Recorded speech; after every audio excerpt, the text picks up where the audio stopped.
My grandfather abused me every summer, and my extended family acted like nothing was wrong. I was 7 the first summer it happened at my grandfather's lake house in northern Michigan. My parents sent me there every June through August because they both worked demanding jobs, and my grandfather had retired with nothing but time and a sprawling property on the water. The house was old and beautiful with creaking floorboards and windows that overlooked the lake where my cousins and I would spend hours swimming and building forts in the woods. Everyone loved going to Grandpa Roy's place. He was the patriarch of our family, respected and adored by everyone. He told stories, taught us to fish, made us feel special.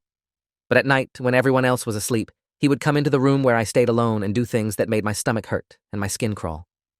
The first time, I didn't understand what was happening.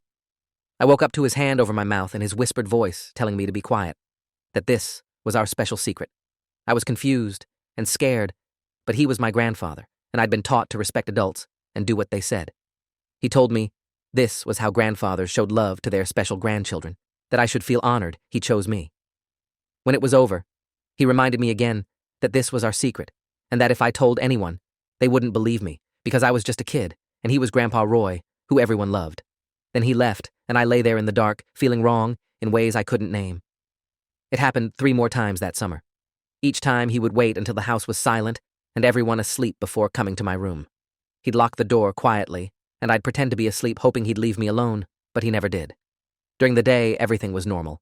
He'd ruffle my hair at breakfast and take me fishing and act like nothing had happened. My cousins thought I was lucky to get so much one-on-one attention from Grandpa Roy. My parents would call and ask if I was having fun, and I'd say yes, because I didn't know how to explain what was happening, and because Grandpa Roy's warning echoed in my head. Nobody would believe me. He was right about that. When my parents picked me up at the end of August, my mom commented that I seemed quiet. I almost told her then. The words were right there, ready to spill out, but Grandpa Roy was standing on the porch waving goodbye with that warm smile everyone loved, and I couldn't make the words come. My mom attributed my silence to being sad about leaving and said we'd come back next summer. The thought made me feel sick, but I nodded because that's what good kids did. The school year passed, and I tried to forget about those nights. I threw myself into 2nd grade, made friends, played soccer.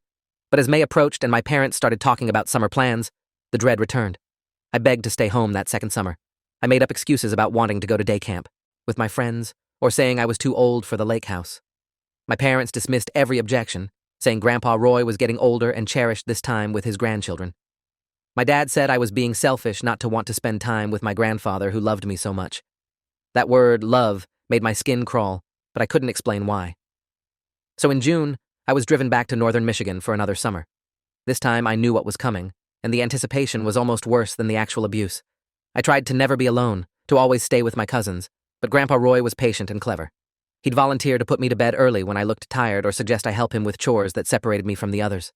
The abuse that 2nd summer was worse because I understood what was happening now. I wasn't confused anymore. I was terrified and ashamed and angry. I started wetting the bed, something I hadn't done since I was 4. My aunt noticed and mentioned it to Grandpa Roy, who acted concerned and said he'd handle it. That night, when he came to my room, he told me the bedwetting was my fault for being weak, and that if I told anyone what we did, they'd think I was disturbed and send me away. He said mental hospitals were terrible places where kids who told lies about their families ended up. I believed him because I was 8 years old, and he was the adult everyone trusted. My cousin Jordan was there that summer, too. He was a year older than me, and we'd always been close. One afternoon while we were fishing, I almost told him. I opened my mouth to say something about how Grandpa Roy made me uncomfortable, but Jordan started talking about how cool it was that Grandpa took such special interest in me, that he wished Grandpa would spend more one-on-one time with him, too. The words died in my throat. If I told Jordan the truth, would he even believe me? Or would he tell Grandpa Roy and make everything worse? I kept quiet and cast my line back into the water, watching the ripples spread and disappear. By the time I was 10, the summer trips to Michigan had become a pattern I felt trapped in. 3 months every year of abuse that nobody acknowledged or apparently noticed. I'd become good at dissociating during the actual abuse, letting my mind go somewhere else while it was happening. But I couldn't escape the anxiety that built throughout each day, knowing night would come. I started having panic attacks, though I didn't know that's what they were. My chest would get tight and I couldn't breathe and the world would spin. My aunt saw me having one by the lake and asked if I was okay. I nodded and said I was just scared of deep water. She believed me because believing me was easier than asking harder questions. That same summer, I started noticing things I'd been too young to see before. The way my Aunt Karen would leave rooms when Grandpa Roy entered. The way my Uncle David made excuses to skip family dinners at the lake house. Claiming work obligations, even though he was a teacher with summers off.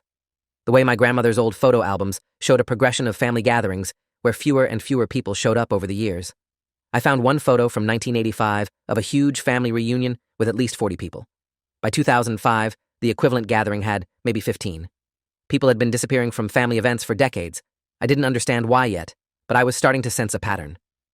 The summer I turned 12, something changed. My younger cousin Ethan, who was 7, started showing signs I recognized. He became quiet and clingy. He started having nightmares and wetting the bed just like I had.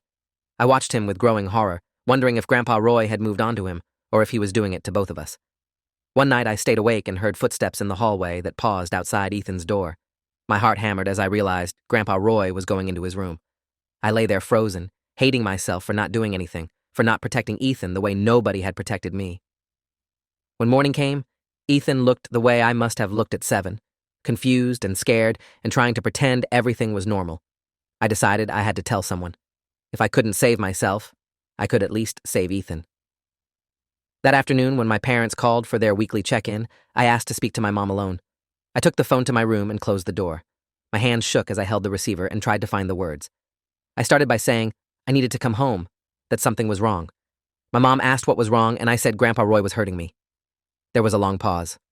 Then my mom asked what I meant by hurting. I couldn't say the words. I just said he came into my room at night and did bad things, and that I thought he was doing it to Ethan too now. Another pause, longer this time. My mom's voice when she spoke again was tight and strange. She said I shouldn't make up stories about Grandpa Roy, that he loved me and would never hurt me. I said I wasn't making it up, that it was real and happening, and please believe me. She said we'd talk about this when they picked me up in August, and not to mention this to anyone else, especially not Grandpa Roy. Then she said she had to go and hung up. I sat there holding the dead phone, feeling something break inside me. I'd finally told someone, and she hadn't believed me. Or worse, she had believed me and didn't care enough to help. I spent the rest of that summer in a fog of despair. I stopped eating much and lost weight that made my clothes hang loose. My aunt commented that I looked thin and asked if I felt okay. I said I was fine, just not very hungry. She accepted this and moved on, never pushing deeper or asking why a 12-year-old would suddenly lose his appetite. Years later, I would understand this as willful blindness. She didn't want to know what was really wrong because knowing would require action. Ignorance allowed everyone to maintain the comfortable fiction that everything was fine. When August came and my parents arrived to pick me up, I thought maybe my mom had told my dad and they'd confront Grandpa Roy or at least take me away. But nothing happened. They loaded my bags in the car and made small talk with Grandpa Roy about what a great summer it had been. In the car ride home, my mom never mentioned our phone conversation. She acted like it hadn't happened. I tested the waters by saying I didn't want to come back next summer. My dad said of course I'd be back, that these summers were important for family bonding. Neither of them looked at me when they said it. That's when I understood they knew and had chosen to do nothing. The realization that my parents knew and had decided to protect Grandpa Roy instead of me changed something fundamental. The abuse itself was terrible, but the abandonment by the people who were supposed to protect me was worse. It meant I was truly alone. That school year, I started acting out. I got in fights, my grades dropped, I stopped caring about anything. My parents took me to a therapist who asked if anything was bothering me. I almost told her, but then remembered my mom's reaction and thought, what's the point? If my own mother didn't believe me or didn't care, why would this stranger? So I shrugged and said nothing was wrong. I was just going through a phase. The therapist, Dr. Rebecca Hartley, seemed unconvinced by my response, but she didn't push. She spent 6 sessions with me trying different approaches to get me to open up. She used play therapy, art therapy, asked hypothetical questions about what might make a kid my age act out. I stayed silent or gave non-committal answers. Looking back, I think she suspected something, but without me confirming it, there was nothing she could do. Child therapists are mandated reporters, but they need concrete disclosure or evidence to report. My silence protected Grandpa Roy as effectively as my family's denial did. The therapy ended after 2 months with Dr. Hartley telling my parents I seemed to be working through normal adolescent adjustment issues. The summer I turned 13, I tried a different approach. I refused to get in the car. I locked myself in my room and said I wasn't going to Michigan. My dad broke down the door and dragged me out physically while my mom watched. He said I was being disrespectful and ungrateful, that Grandpa Roy deserved better than this behavior. I was thrown in the car and driven north. During that summer, I stopped dissociating. I decided I wouldn't let myself disappear anymore. I'd stay present and remember everything so that someday, when I was old enough and strong enough, I could make them all pay. The abuse continued, but I cataloged every detail, building a case in my mind against Grandpa Roy and against every family member who pretended not to see. That was also the summer I noticed other things I'd missed before, the way my Uncle Leo would make excuses to leave family dinners early when he'd had to be alone with Grandpa Roy. The way my Aunt Karen would change the subject whenever anyone started talking about Grandpa Roy's younger years. The way my grandmother, who died when I was 5, smiled in family photos, but had sad eyes that seemed to know something terrible. I started to understand this wasn't just about me, and probably Ethan. This was a family pattern of abuse and silence that had been going on for decades. Everyone knew, everyone had always known, and everyone had chosen to protect the monster instead of his victims. I also started paying attention to family dynamics at dinner. Grandpa Roy sat at the head of the table, and everyone deferred to him. If he made a joke, everyone laughed, even if it wasn't funny. If he made a statement, nobody contradicted him, even if he was wrong. He controlled conversations, deciding when topics changed and who got to speak. My dad and uncles competed for his approval, eager to please him even as grown men. My mom and aunt served him first, made sure his glass stayed filled, anticipated his needs before he voiced them. The entire family orbited around Grandpa Roy and his comfort. A child's discomfort or pain didn't register against the imperative to keep him happy. During one dinner that summer, my cousin Melissa, who was 15, got upset about something Grandpa Roy said. He'd made a comment about her weight, suggesting she should eat less bread if she wanted to look good in a swimsuit. Melissa's face flushed red and tears filled her eyes. She stood up from the table and said that comment was inappropriate and hurtful. The table went silent. Grandpa Roy's expression darkened. He said he was just trying to help her. That family should be honest with each other. Melissa's mother, my Aunt Sharon, told Melissa to apologize to Grandpa Roy for being disrespectful. Melissa refused and left the table. Later, I heard Sharon berating Melissa in her room, telling her she'd embarrassed the family and needed to learn to take constructive criticism. The incident taught me that challenging Grandpa Roy in any way resulted in the entire family turning against you. When I was 15, two things happened that changed everything. First, I grew bigger than Grandpa Roy. I'd hit a growth spurt and was nearly 6 feet tall while he'd shrunk to a frail 5'7". That summer when he came into my room one night, I was ready. When his hand touched me, I grabbed his wrist hard enough to hurt and told him if he ever touched me again, I'd break every bone in his body. His eyes went wide with shock. For the first time, he looked afraid. He left and never came into my room again. The abuse of me stopped, but I knew he'd just move on to the next vulnerable target if he hadn't already. I'd saved myself, but that wasn't enough. The second thing that happened was I found proof. Grandpa Roy had a study that was usually locked, but that summer I'd noticed him getting careless. One afternoon when everyone was at the lake, I went into the study and started searching. I found a false bottom in his desk drawer. Under it were boxes of photos, hundreds of them, dating back decades. The photos showed children, always children, in various states of undress and worse. Some I recognized as family members from different generations. Some were strangers. All of them had the same terrified look I'd seen in the mirror for years. The photos were dated and organized meticulously. This wasn't impulse or mistake. This was systematic predation that had spanned half a century.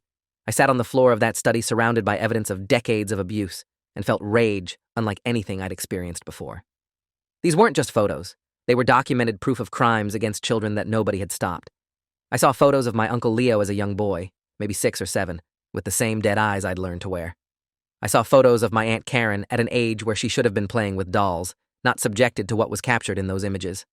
I found photos of children I didn't recognize, who might be dead now, or might be out there somewhere living with trauma they'd never resolved. And I found recent photos of Ethan that confirmed my worst fears. Grandpa Roy was actively abusing him. I took the boxes, all of them. I hid them in my luggage under my clothes, and when my parents came to pick me up, I brought that evidence home. Grandpa Roy noticed they were missing. I saw his face when he hugged me goodbye. He knew I'd taken them, but he couldn't say anything without revealing what they were. His eyes promised retribution, but I didn't care anymore. I had proof now. Proof that nobody could dismiss or ignore. That school year, I started researching statute of limitations laws and mandatory reporting requirements. I learned about how to report abuse and who to report it to. I was building my case, getting ready. I also started reaching out to cousins I'd lost touch with over the years. I found Melissa on social media and sent her a message asking if we could talk. She responded immediately, asking if this was about Grandpa Roy. That confirmation that she knew something was both validating and heartbreaking. We met for coffee in November. Melissa was 19 now and in college. She told me Grandpa Roy had never touched her, but his comments about her body had been part of a pattern of sexualization that made her deeply uncomfortable. She said she'd told her mother multiple times and been dismissed. She said she'd noticed other family members seemed scared of Grandpa Roy, but nobody would talk about why. Melissa also told me something I hadn't known. Our Aunt Karen had attempted suicide when she was 16. The family had covered it up, saying she'd had an accident with prescription medication. But Melissa had overheard her mother talking about it years ago, saying Karen had tried to kill herself because of something Grandpa Roy had done to her as a child. Karen had survived, but had never been the same. She'd moved across the country as soon as she turned 18 and came back for family events as rarely as possible. The family treated her depression and anxiety as character flaws rather than symptoms of untreated trauma. I asked Melissa if she'd be willing to help me build a case against Grandpa Roy. She said yes, without hesitation. She'd been waiting for someone to finally take action. We started documenting everything we could remember and everything we could verify. Melissa reached out to other cousins. I contacted family friends who'd been around during different eras. Slowly, a picture emerged of systematic abuse spanning not just decades, but generations. Grandpa Roy had been abusing children since at least the 1960s when he'd been in his 20s. He was 82 now, which meant 60 years of predation. But then, something happened I didn't expect. That Christmas, during our family gathering at my parents' house, Ethan had a breakdown. He was 10 now, and something about being in the same room as Grandpa Roy triggered him. He started screaming and crying and saying he didn't want Grandpa to hurt him anymore. The room went silent. Every adult there heard him. They couldn't pretend anymore because Ethan was saying out loud what they'd all worked so hard to ignore. My grandmother on my mom's side, who'd always seemed kind, told Ethan to hush, that he was being dramatic. My Uncle David changed the subject aggressively, asking about the football game. And my parents, my own parents, told Ethan's parents they should take him home if he was going to act out. I watched them do it. I watched them gaslight a 10-year-old boy in real time, making him doubt what he knew was true. And something in me snapped. I stood up in that silent living room and said Ethan was telling the truth, that Grandpa Roy had been molesting children in this family for decades and everyone knew and nobody cared. I said I had proof, boxes of photos that showed everything. The room erupted. My dad told me to shut up. My Aunt Sharon started crying. My Uncle David said I was insane and needed help, but my grandfather, Grandpa Roy, just sat there in his armchair looking at me with cold calculation. He knew I wasn't bluffing about the photos. My mom pulled me into the kitchen and hissed that I was ruining Christmas, that I needed to stop this right now. I asked her how she could choose him over her own son. She said I didn't understand, that it was complicated, that families had to protect each other. I said families were supposed to protect children, not pedophiles. She slapped me. It was the first time she'd ever hit me, and the shock of it made me laugh because it crystallized everything. She'd never protected me from Grandpa Roy, but she'd hit me for speaking truth about him. That's when I realized they weren't going to change. No amount of proof would make them choose me over maintaining their denial. I had to go outside the family. I left that Christmas gathering and drove to Melissa's apartment. She took one look at my face and knew something had happened. I told her about Ethan's breakdown and my confrontation with the family. She said we needed to go to the police immediately, that very night. I agreed, but I was scared. What if the police didn't believe me either? What if they sided with my family? Melissa said we had photos and documentation and multiple witnesses willing to come forward. She said we had to try. So at 9 o'clock on Christmas night, we drove to the police station together. I went to the police the next day. I brought the boxes of photos to the station and asked to speak to someone about reporting child sexual abuse. The officer at the desk looked skeptical when I said it was about my grandfather, but his expression changed when I showed him the photos. He called in a detective named Linda Vasquez who specialized in child abuse cases. I spent 4 hours with Detective Vasquez that day, giving her a full statement about the years of abuse and telling her about Ethan and the other children I suspected were current victims. She asked if I'd told any adults in my family. I said yes, and that they'd chosen to protect him. She looked angry but not surprised. She said she'd seen that pattern before. Detective Vasquez asked me detailed questions about the layout of Grandpa Roy's house, about when the abuse occurred, about whether anyone else was ever present. She asked about the photos and where I'd found them. She asked if I knew of any other evidence. I told her about what Melissa had learned about Aunt Karen's suicide attempt and about the family members who'd distanced themselves over the years. Vasquez took notes on everything and said she'd be contacting those people as part of the investigation. She also said she'd need to interview Ethan and that Child Protective Services would be involved. I gave her Ethan's parents' contact information, though I warned her his father was unlikely to cooperate. The investigation moved quickly once it started.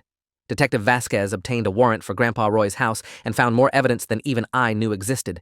He'd kept journals describing his abuse in detail, documenting dates, names, and specific acts. He'd kept children's underwear as trophies, labeled with names and dates like museum pieces. He'd recorded some of his crimes on video, using an old camcorder, with tapes stored in boxes in his basement. The evidence was overwhelming and undeniable. They arrested him 3 days after my initial report. He was 82 years old and they led him away in handcuffs, while news cameras recorded everything. The local news picked up the story and suddenly everyone in our community knew that the respected Roy Blackwood was a child predator who'd been operating for over 50 years. My family imploded. My parents stopped speaking to me, blaming me for destroying the family. My aunts and uncles called me a traitor who'd betrayed blood for attention. Cousins I'd grown up with blocked me on social media and spread rumors that I was lying for money or fame. The vitriol was intense and public. My mom posted on Facebook calling me a liar who was mentally disturbed and seeking attention. My dad gave an interview to a local reporter saying I'd always been a troubled child and was making false accusations to hurt the family. The comments sections filled with family friends defending Grandpa Roy and calling me a monster for attacking an elderly man. Only 3 people reached out to support me initially. One was Ethan's mother, my Aunt Claire, who called crying to say she believed me and she was sorry she hadn't protected her son. The second was my Uncle Leo, who I'd noticed leaving dinners early. He said he'd been one of Grandpa Roy's victims as a child and had spent decades trying to forget.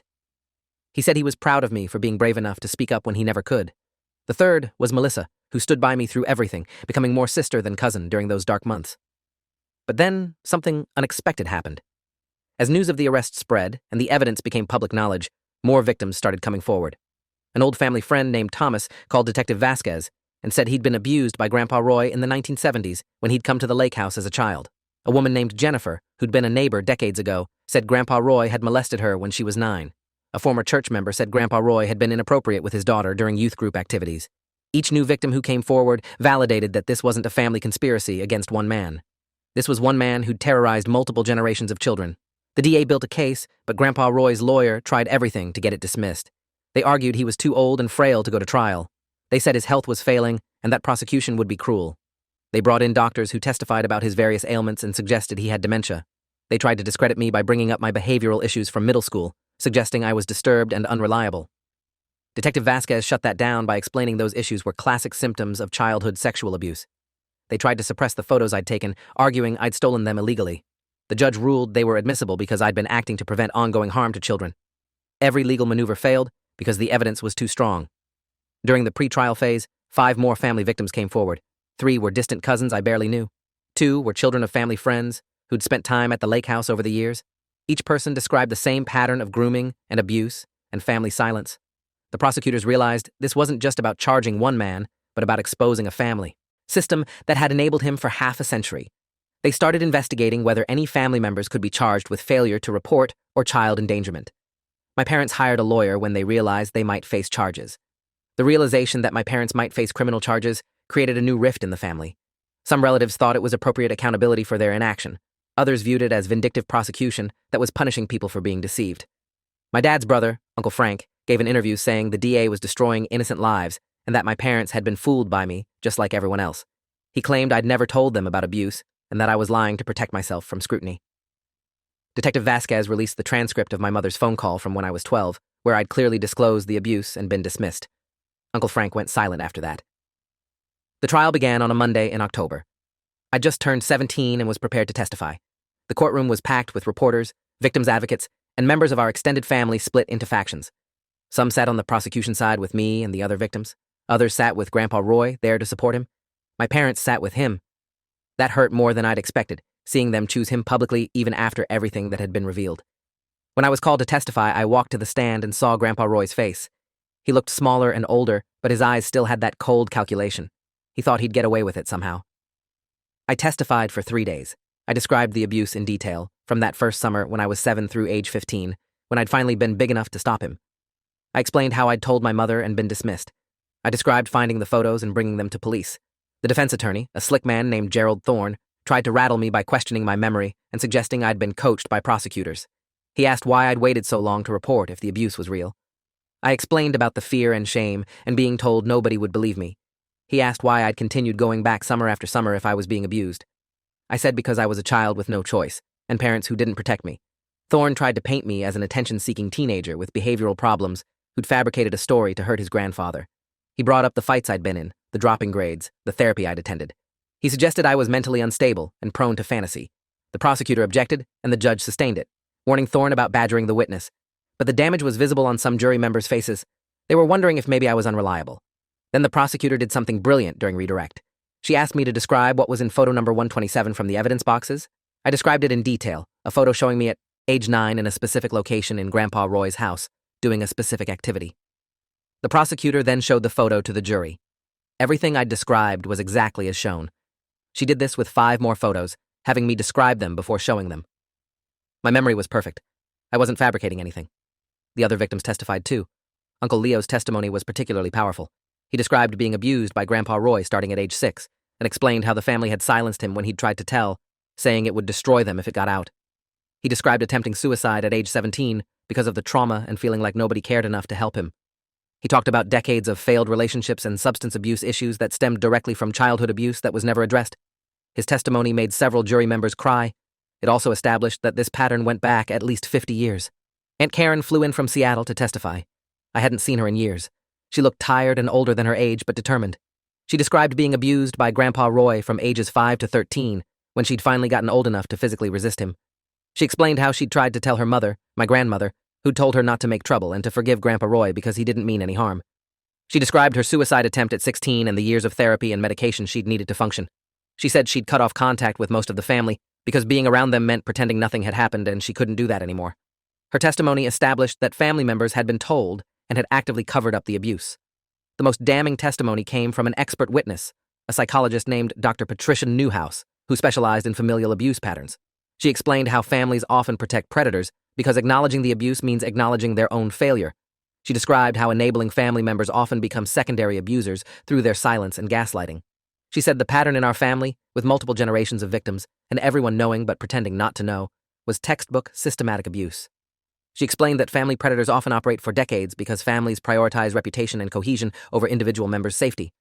The jury listened intently as she explained that people often protected family predators more fiercely than stranger predators because of shame and denial. My parents sat stone-faced through this testimony that described them perfectly. Dr. Newhouse also testified about the behavioral symptoms I'd exhibited, explaining that acting out, bedwetting, panic attacks, and social withdrawal were all consistent with childhood sexual abuse. She said my parents should have recognized these signs and investigated. She said any reasonable parent would have connected my symptoms to my disclosure and taken action. Her testimony made it clear that my parents' inaction wasn't innocent ignorance. It was willful neglect. The prosecution presented the photos I'd found, the journals, and the videos. Warning was given before they showed the evidence, and several jury members cried. One woman on the jury had to be excused temporarily because she became too upset. Grandpa Roy showed no emotion, sitting there as if this was all just a bureaucratic inconvenience. His defense was that he had dementia and didn't remember these events, that the photos and videos were old and the statute of limitations had passed on most incidents. The prosecution proved he'd been lucid enough to hide evidence and threaten victims into silence, demonstrating consciousness of wrongdoing. They focused on the recent victims, including me and Ethan, who fell within statute of limitations. The case wasn't about punishing every crime he'd committed, but about holding him accountable for what they could prove. The prosecution also called Ethan to testify. He was 11 now and terrified. His therapist accompanied him, and he was allowed to testify via closed-circuit television so he wouldn't have to face Grandpa Roy directly. Ethan described the abuse in halting, quiet words. He talked about being scared and confused and not knowing what was happening. He said he'd tried to tell his dad, but his dad had said Grandpa Roy would never do anything bad. Ethan's testimony was heartbreaking and powerful. The jury looked devastated listening to this child describe betrayal by both his abuser and his father. Ethan's father, my Uncle Richard, was subpoenaed to testify. He tried to claim he hadn't known what was happening to his son. The prosecution presented evidence that Ethan had explicitly told him about uncomfortable touches and that Richard had dismissed it. They showed text messages between Richard and my dad, where they discussed Ethan's behavioral changes, and Richard said he hoped Ethan wasn't going the same way. I had, with a crying emoji suggesting Richard knew exactly what that meant. Richard was visibly shaken on the stand, realizing his own words were incriminating him. He was subsequently charged with failure to report and child endangerment. The defense put on their case, but it was weak. They called character witnesses who testified about Grandpa Roy's involvement in church and community service. The prosecution cross-examined these witnesses and got several to admit they'd heard rumors about Grandpa Roy over the years but had dismissed them. They called medical experts who testified about dementia, but the prosecution's experts countered that Grandpa Roy's cognitive tests showed he was competent to stand trial. They tried to suggest the abuse had been exaggerated, but the photos and videos made that argument impossible. Their best defense was that Grandpa Roy was old and sick and had already lost everything. It wasn't enough. The closing arguments took an entire day. The prosecutor, a sharp woman named Diana Ortiz, walked the jury through every piece of evidence methodically. She described the pattern of abuse spanning decades. She showed how Grandpa Roy had targeted vulnerable children and threatened them into silence. She explained how the family had enabled him through willful blindness and active cover-ups. She argued that age and illness didn't erase accountability for decades of child rape. She asked the jury to give victims the justice they'd been denied for so long. The defense's closing argument tried to paint Grandpa Roy as a confused old man being persecuted by vengeful family members. Gerald Thorne suggested that the photos might have been planted or that someone else had created them. He said the journals could have been written by anyone. He argued that convicting an 82-year-old man based on memories from years ago was unjust. The prosecution objected repeatedly to Thorne's characterization of documented evidence as mere memories. The judge sustained most objections. Thorne's closing was desperate and unconvincing. The evidence was too strong. The jury deliberated for 2 days. When they returned, the verdict was guilty on all counts. 12 counts of criminal sexual conduct with a minor, 4 counts of producing child sexual abuse material, and 3 counts of child enticement. The judge thanked the jury and set sentencing for 3 weeks later. Grandpa Roy was remanded to custody immediately. As they led him away, he looked at me one final time. There was no remorse in his eyes, No acknowledgement of the harm he'd caused, just cold anger that he'd finally been caught. The courtroom erupted in reactions. Some people cheered, others sobbed. My parents left quickly without looking at me. The 3 weeks before sentencing were strange. Media attention intensified as people processed that someone could abuse children for 60 years without being stopped. I gave several interviews explaining how family silence had enabled Grandpa Roy. The prosecutor's office released a statement saying they were reviewing whether additional family members would face charges for failure to report. My parents went into hiding, refusing media requests and staying away from public places where they might be confronted. Several family members who defended Grandpa Roy through the trial quietly distanced themselves once the verdict came in. I also received dozens of messages from other survivors, people I'd never met who'd experienced similar family betrayal. They thanked me for speaking up and said my testimony had helped them understand their own experiences. Some were still trapped in abusive situations. I connected them with Detective Vasquez and Victim Services. Others had escaped, but never reported, and were now considering coming forward about their own abusers. The ripple effects were profound. My private trauma had become public testimony that validated countless other survivors. Sentencing day brought all the victims back to court. The judge allowed impact statements, and 8 of us chose to speak. Uncle Leo went first, describing 6 decades of carrying trauma that had never been acknowledged. Aunt Karen spoke about losing her adolescence and young adulthood to untreated PTSD. Thomas spoke about how the abuse had affected his ability to trust anyone, destroying his marriage and relationship with his own children. Jennifer described years of self-harm and eating disorders that stemmed directly from what Grandpa Roy had done to her. Ethan's mother, Claire, spoke on his behalf, describing the specialized therapy her son needed and would likely need for years. She talked about nightmares and bedwetting and behavioral regression. She said her son had been robbed of his childhood and she was filled with guilt for not protecting him. She also announced she was divorcing Richard and seeking sole custody because Richard had chosen to protect his father over his son. That announcement caused murmurs through the courtroom. The consequences kept spreading. Melissa spoke, even though she hadn't been directly abused. She described growing up in a family where she sensed something was terribly wrong but could never name it. She talked about the betrayal of realizing every adult she'd trusted had been lying to her. She said the family's silence had taught her that loyalty to power mattered more than protecting children and that she'd had to unlearn that toxic lesson as an adult. Her testimony highlighted how abuse affects entire family systems, not just direct victims. I went last. I stood at the podium and looked directly at Grandpa Roy as I spoke. I described how his abuse had stolen my childhood and my innocence. I explained how the family's protection of him had been a second trauma that in some ways hurt worse than the original abuse. I said the worst part wasn't what he'd done to me, but what he'd taught me about family and trust and safety, all of which turned out to be lies. I told him I'd spent years afraid of him, but I wasn't afraid anymore. He was just a pathetic old man who'd hurt children because it made him feel powerful. I said I hoped he spent every remaining day of his life in prison thinking about the lives he'd destroyed and knowing that his legacy was pain and shame. When all the victim statements were finished, the judge addressed Grandpa Roy directly. He said he'd been a judge for 28 years and had seen many child abuse cases, but the systematic nature of this abuse and the family's complicity was among the worst he'd encountered. He noted that Grandpa Roy had shown no remorse and had attempted to blame his victims and excuse his behavior. He said the aggravating factors were extensive: the number of victims, the duration of abuse, the violation of trust, the use of threats and manipulation, and the production of child sexual abuse material. The judge sentenced him to 40 years in prison with no possibility of parole. At 82 years old, Grandpa Roy would die in prison. He showed no reaction to the sentence. They led him away, and that was the last time I ever saw him. The aftermath was complicated. The DA did charge my parents with failure to report child abuse and child endangerment.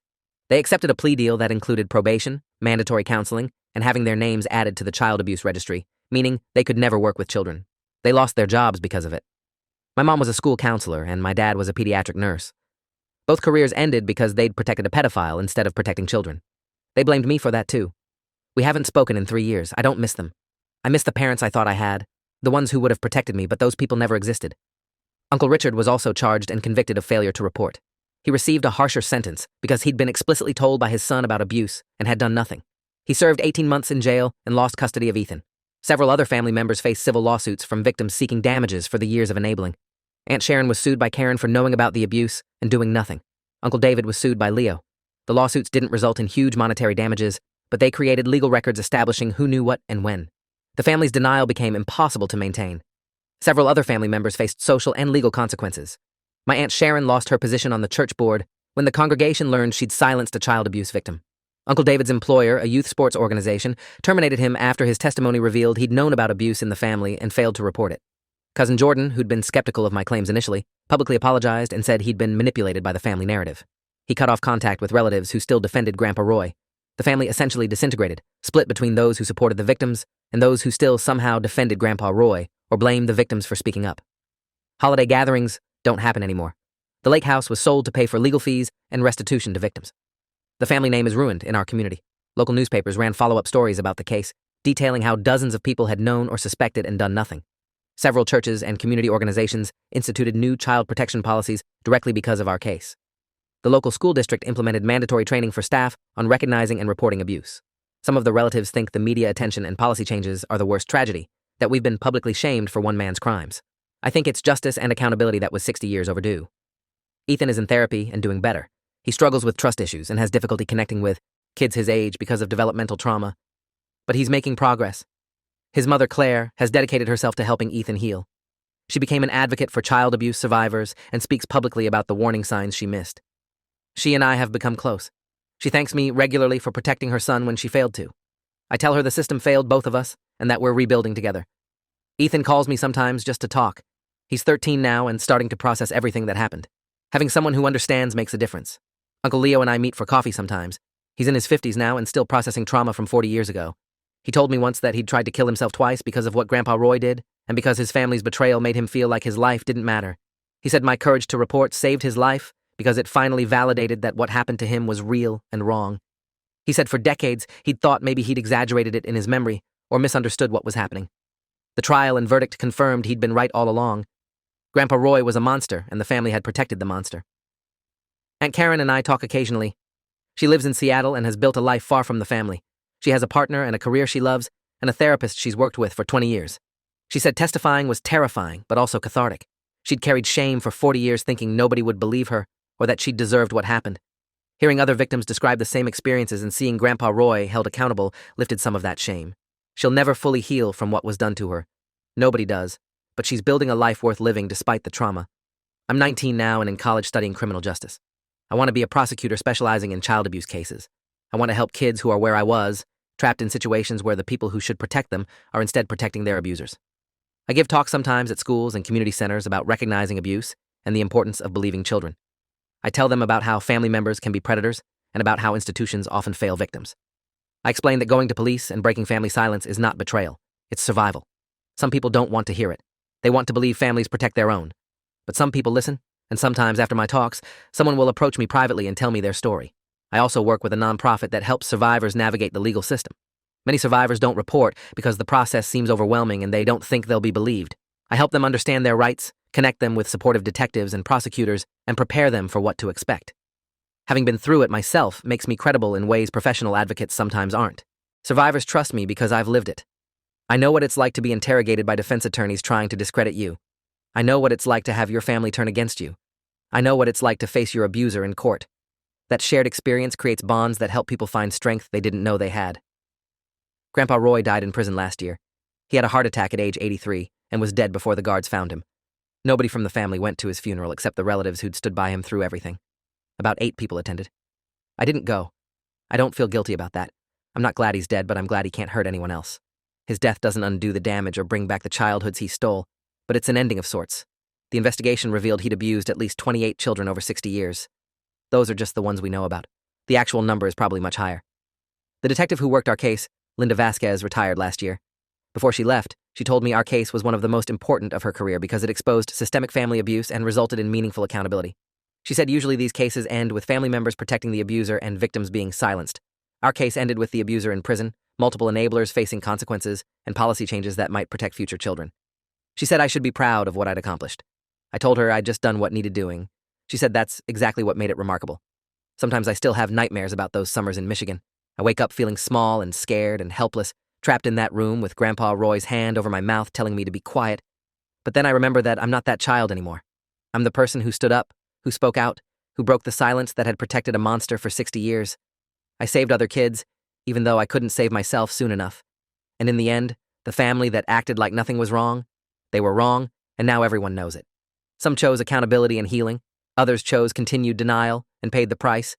I built a new family from survivors and advocates who understand that protecting children matters more than protecting reputation.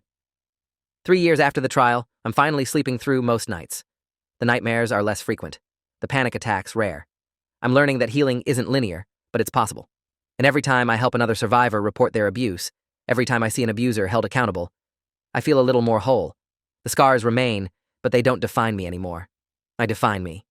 And I'm becoming someone I'm proud of, built from the ashes of a childhood stolen but not destroyed. That's my victory, and Grandpa Roy and every enabler who protected him can never take that away. Thanks for watching till the end. Make sure to subscribe and like to not miss the next story.